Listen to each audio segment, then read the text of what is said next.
So what I have here today on this video is something, actually one of those things that define the 80s computer and the storage media of this era. Specifically, that's a Shugart 400L. It's a little dusty as it's just a display item in my house. As you can see here, Shugart SA-400L, serial number, that's relevant, KB4312, made in USA. That's a huge stepper motor here. Is the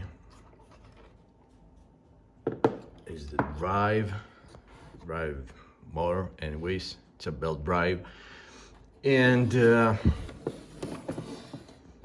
most of you maybe haven't seen this type of connector. It's a pre-IDE one used on floppies, and it still has a Molex standard power connector with 5 and 12 volts respectively. Now, this one was modified at some point. As you can see here, some bodgy soldering, and what the guy who did that, who may or may not be alive today, is adding an LED on the front, because as you can see here, those two doesn't line up. Yeah, that's a great idea, because computers like the XT and the rest didn't have the power LED, let alone standby anyways. So maybe I will try to use that using a more older sort of computer, not a vintage one. I have an IBM clone, a scratch made one here that maybe it supports this one, but this one is single-sided. I don't have any floppies to try, except of the only one that I have and came with a drive. The drive is something that I found on a flea market back in the early 2019 or late 2018, I don't remember, and it went for like $2 to $3. This one, I don't have my hopes high that it's working. It's actually dissolving itself, if you see on the sides. Has some oily substance actually. Anyways, so a little history for this thing. This is the Shugart 400L. The model is SA-400. It was introduced in 1976. This one specifically, it's made in 1983, because it has a stamp with a date code on the interior part of this plastic housing. And anyways, the production supposedly goes to the early 80s and was used on computers like IBM XT clones, etc. So, although it was never used on any IBM PC, you could find IBM PC clones using this drive in the early 80s. The IBM PC was using the tandem drives, and those were protocol compatible with this one.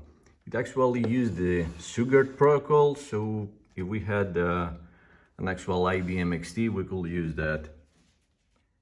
I dedusted the thing as best as I could using a 2 psi air compressor, like that. I made a mess as well. So it's not in the greatest condition dust-wise, but I think if I can use this thing, maybe I can use it this way. This clip here is broken off by the guy who modded it. Anyways, let me slide that in, and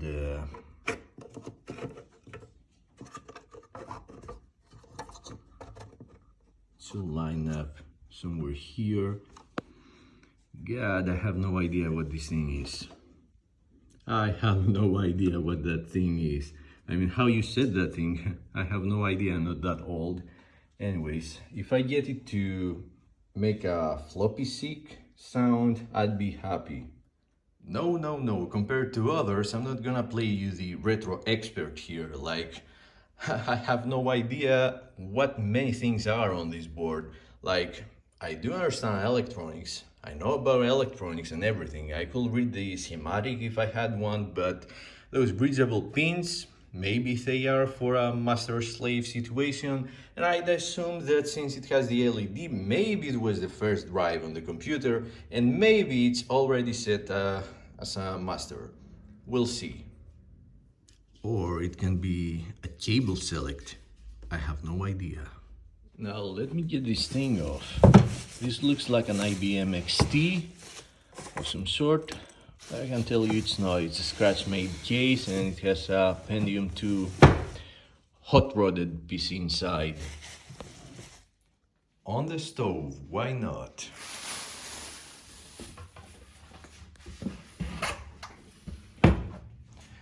This one is made in 2013 by me. It's made with MDF. You can see it's wooden. And it has one screw here. If I could get this out. Anyways, one screw on the other side. Damn. Anyways, the whole thing now comes off.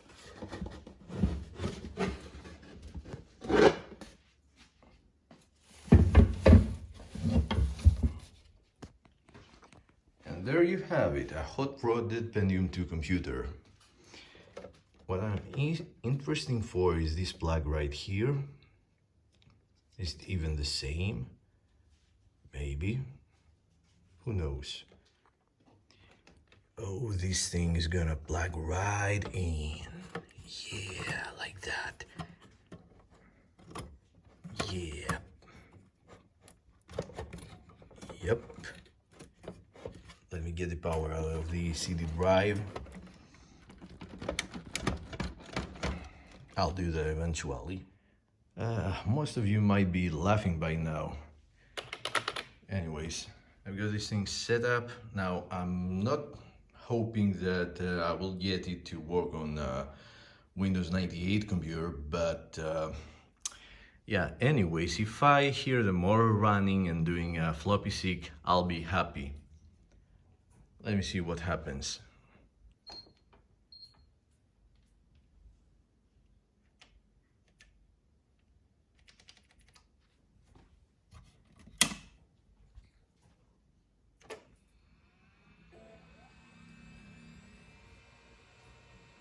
Nothing.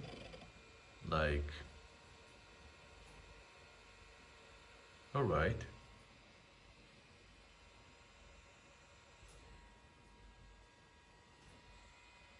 Nothing at all. Anyways, here we go again.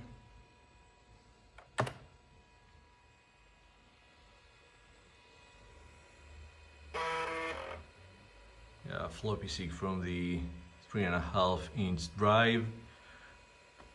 What's going on with this one?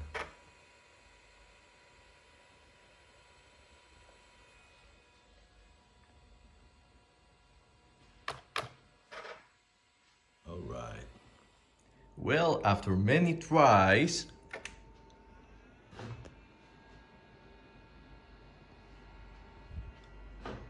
what's this happening?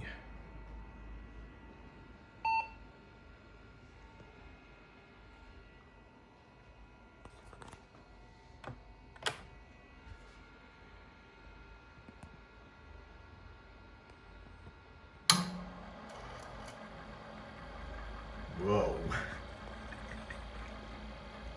That is loud. Great.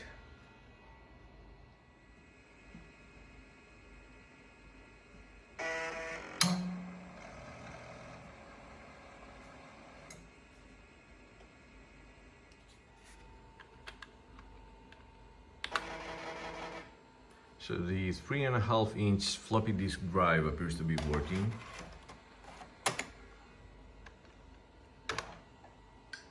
And it does, so let me see if I can figure something out about this one.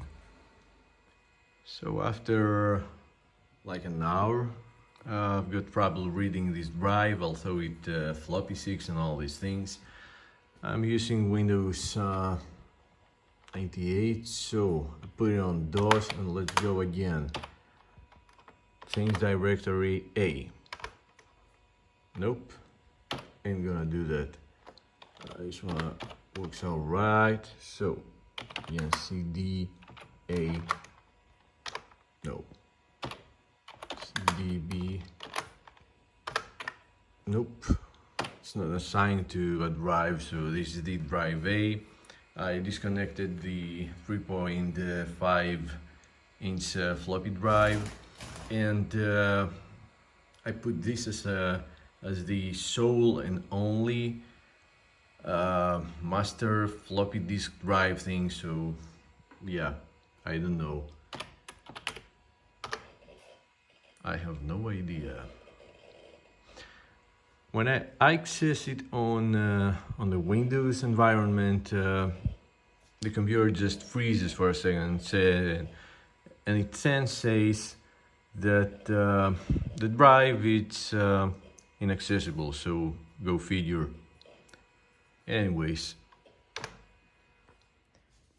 so that's all for today. It's dangerously late, so let me get that thing back where it was a display item, and see you next time.